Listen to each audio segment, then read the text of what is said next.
What is going on, ladies and gentlemen, and welcome back to another video. Today we are reviewing Killers of the Flower Moon, the new Martin Scorsese movie. My expectations for this movie was through the roof. I actually thought this could potentially be in my top 5 movies of the year, because I do like Martin Scorsese. I know a lot of people probably consider him maybe the best living director.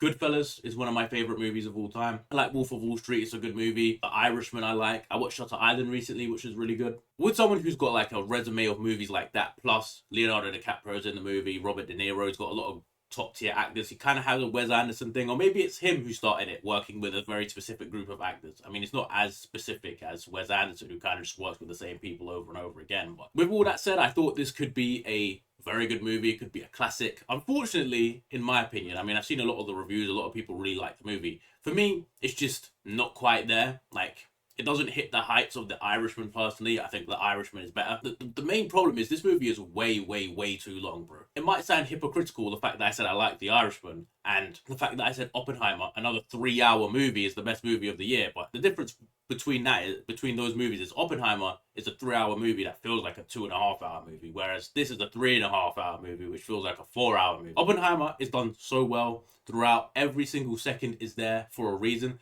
I feel like this movie has a lot of dead space in it that you could take or leave. Like, I feel like they could have easily cut out 30 minutes and it wouldn't make a difference to the overall story. I also feel like in this movie, yes, it's 3.5 hours, but they don't show us certain very important parts of it. Like, there's parts towards the end of the movie, I'm like, just show me this. Like, we're just coming to conclusions and jumping between these different points now. Show me the good stuff that I want to see. Don't make it implied. You know what I mean? Yeah, just the length of the movie really got me, man. There was even a guy snoring in the cinema, brother. Like, you could hear a guy snoring in my cinema. A lot of people seemed pretty disinterested by the end of the movie. I don't blame them. I think I almost fell asleep about halfway through, because there is, like I said, just points where this movie becomes tough to watch. But let's talk about some of the good stuff, because there is a lot of good stuff, and then we'll go through all the bad points. The best part about this movie is Leonardo DiCaprio. I wouldn't say he carries the movie, but he does a really good job. I think his character is really well done. He is obviously the protagonist, and he goes between like good and evil. You know what I mean? Like, you never know, is he the bad guy? Is he the good guy? There's a lot of moments where you feel sort of bad for him, and that's done really, really well. He kind of goes through, is he on his wife's side or is he on his uncle's side? And I'm not going to ruin the ending of the movie, but it was a very interesting, captivating performance from Leonardo DiCaprio. Definitely one of my favorite actors and one of the best actors. I mean, he's always been a very good actor, but some of his movies just excellent, mate. Top tier. I like a lot of the concepts and the themes. It's cool to see a native Indian movie. They're like the story of the Osage, and then you see all the greed of the white people who come and try and steal their oil money. Seeing that dynamic, obviously something that is very realistic. I'm sure there's a lot of people of Osage heritage that will very much like this movie. I saw a review on Letterboxd of a guy who wrote a whole essay about it, so I'm sure there's a lot of people that will really enjoy the concepts and the themes of this movie. I personally thought it was interesting. There was just moments of it that kind of just ruined the movie a little bit for me. I mean, apart from Leonardo DiCaprio, there's also a lot of great acting performances in this movie. The only person that kind of annoyed me was Robert De Niro, but I think that's more of a personal thing now. I feel like the man's so old and he's still trying to play a gangster role in almost every movie. Kind of just over it. I don't know. And to be fair, I like a lot of Robert De Niro's old movies, but I don't know what it is about him in the recent movies I've seen. I just don't vibe with it anymore. I'm not sure. The performance wasn't even that bad. And shout out to the mummy, bro. The whale. What's his name? Yeah, shout out to Brendan Fraser, bro. He has like a 5-minute cameo in this movie, and it's just so funny. I was not expecting him to be in this movie, so that was a welcome sight to see him in there.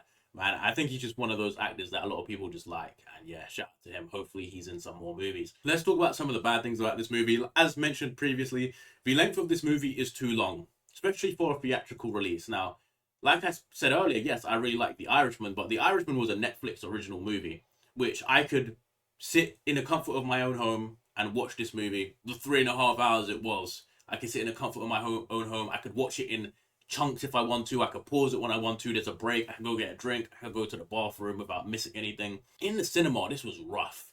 Trying to concentrate on a movie that isn't captivating me for 3.5 hours was a struggle. Unlike Oppenheimer, which, yes, it was 3 hours. Yes, it's a long movie, but I feel like it was done so well and it was so captivating that the 3 hours didn't feel like 3 hours. Whereas this movie, you can definitely just feel that it's going on and on and on. Like, it just feels like it's just too long.